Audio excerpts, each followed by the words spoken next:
Olá, seja muito bem-vinda, muito bem-vindo ao Folha Entrevista desta semana, que vai falar sobre os trabalhos da Câmara Municipal.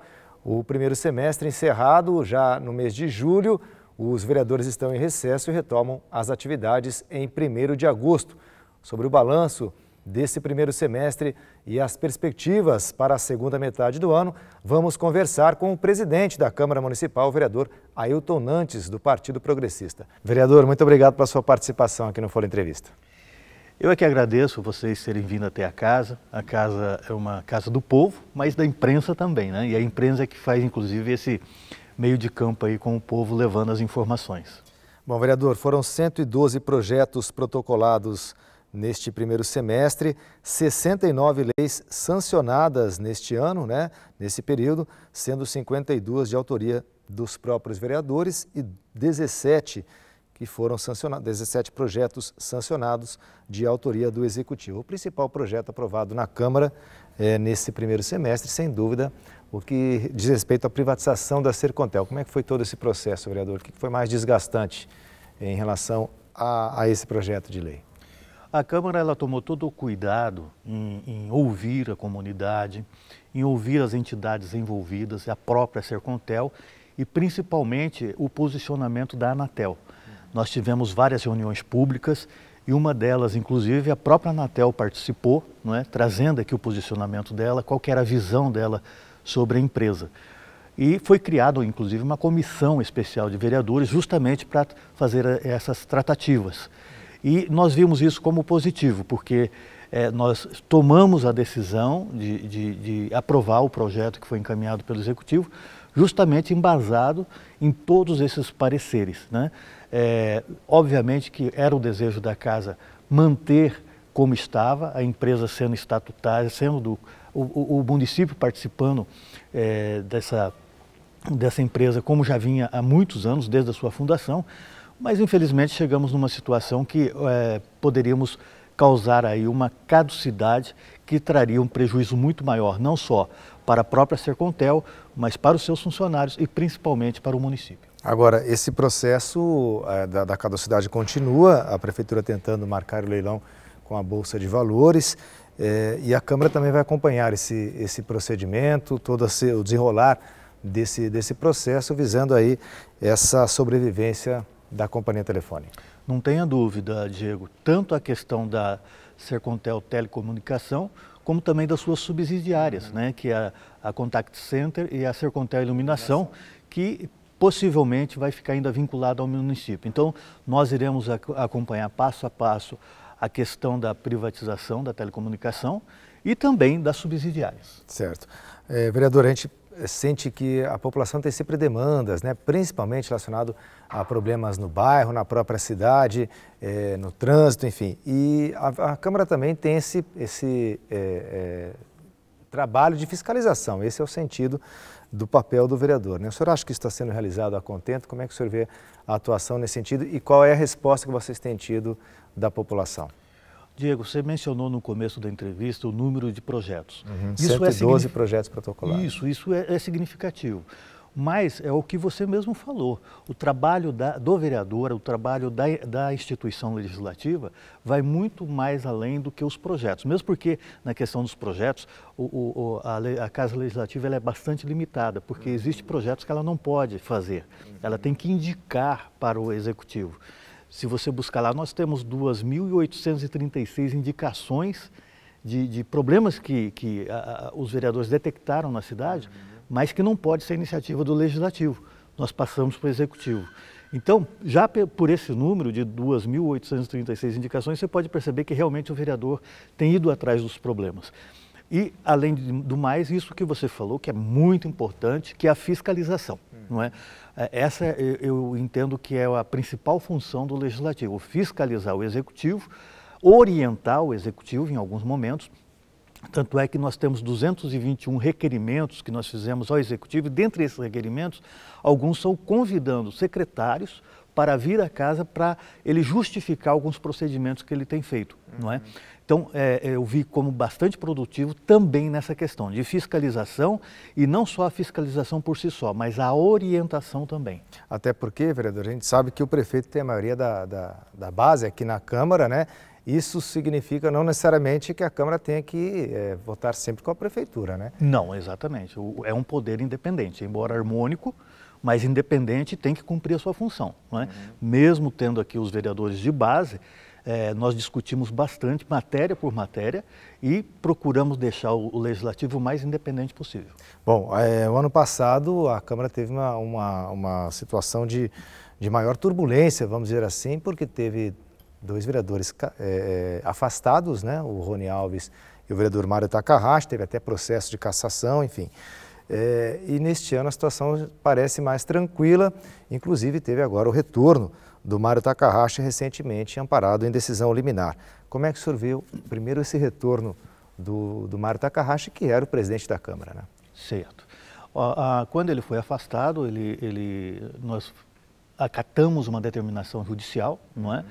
E apesar do Legislativo ser um poder independente, mas, volto a repetir, harmônico, ele tem que acatar as determinações judiciais. Então ele foi afastado por uma determinação judicial e retornou às suas atividades também com uma determinação judicial.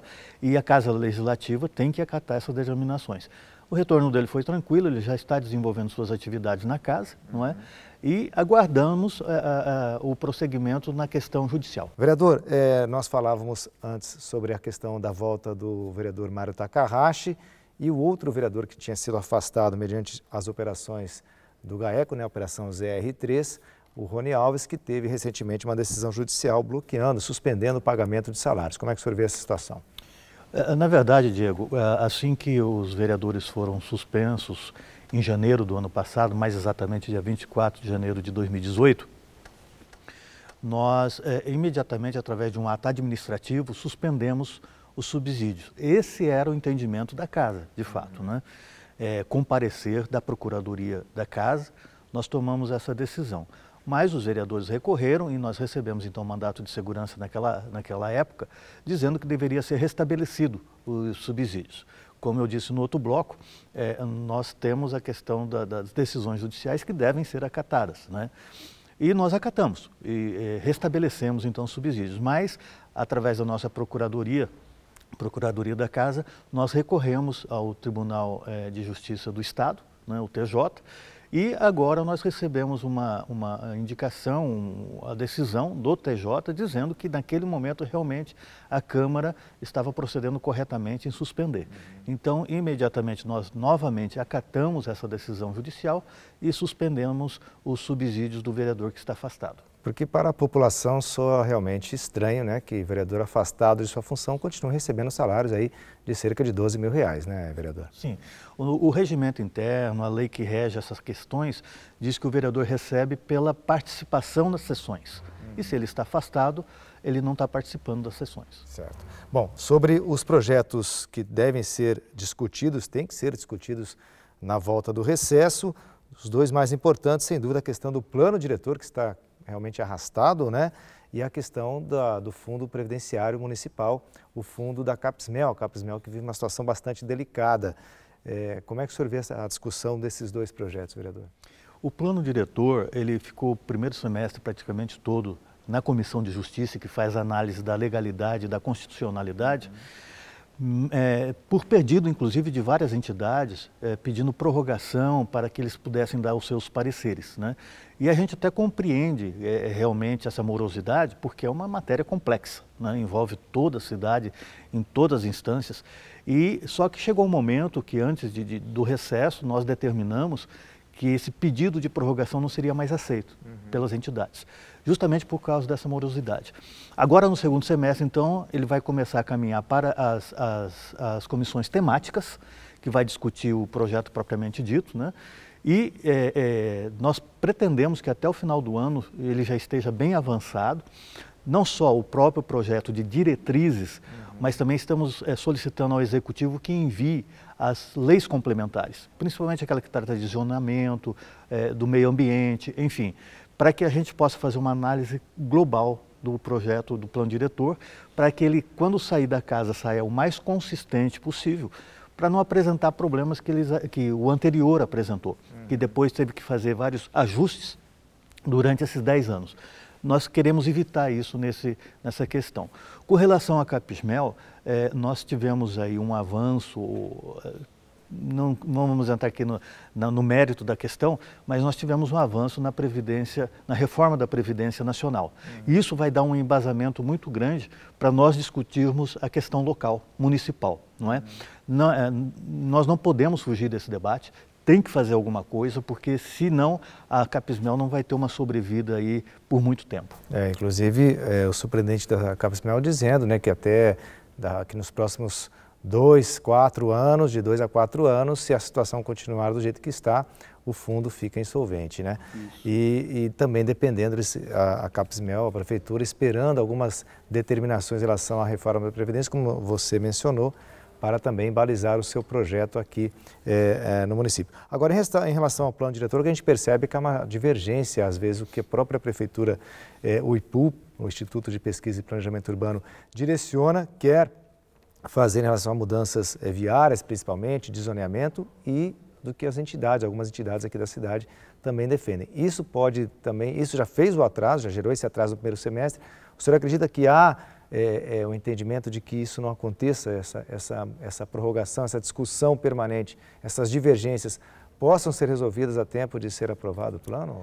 Essas divergências são naturais, né? É lógico que as entidades avaliam o seu mundo ali, os seus interesses, não interesses escusos, mas interesses normais, né? Porque a cidade vive disso, são vários segmentos. Eu acho que um consenso nunca vai chegar, mas é justamente o papel dessa casa aqui, buscar esse consenso no sentido de buscar o que é o melhor para a cidade. Em todas as áreas, né? Seja um posicionamento do IPU, seja da CIL, seja da sociedade rural, o que nós temos que encontrar é o que é melhor para todos. Volto a repetir, um consenso é impossível. Certo. Bom, para a gente finalizar, vereador, o senhor está comandando assim esse processo de reforma aqui do prédio da Câmara Municipal. Qual é a necessidade disso e em que pé está esse processo? A necessidade é muito grande, Diego.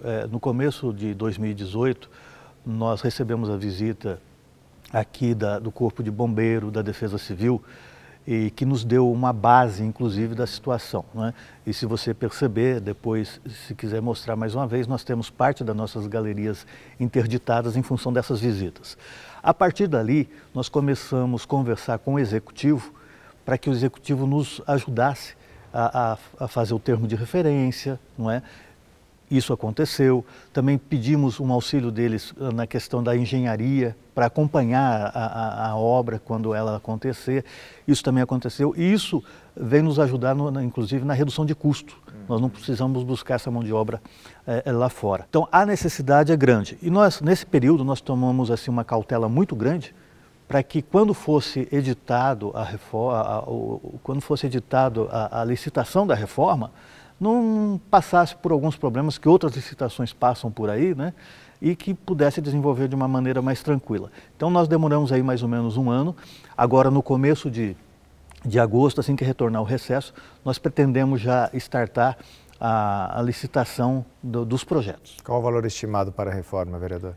Olha, preço máximo da reforma nós não temos ainda, porque agora vai chegar a licitação só dos projetos. Preço máximo dos projetos, 300 mil, mais ou menos. E esse recurso é da própria Câmara? Da própria Câmara. Nós temos um fundo desde 2008, onde é depositado esses valores. Vale ressaltar, inclusive, que em 2018 nós tomamos várias ações aqui na casa, na intenção de reduzir custos e acreditamos nesse fundo 6 milhões de economia em 2018. Esse ano deve balizar mais ou menos isso. Ou seja, até hoje nós temos um fundo aí de aproximadamente 21 milhões. Tá certo. Nós conversamos com o presidente da Câmara Municipal, o vereador Ailton Nantes. Vereador, muito obrigado pela sua participação no Folha Entrevista. Obrigado a todos vocês e a casa está sempre à sua disposição, Diego, e também de toda a imprensa. Eu aguardo você para o próximo programa. Até lá.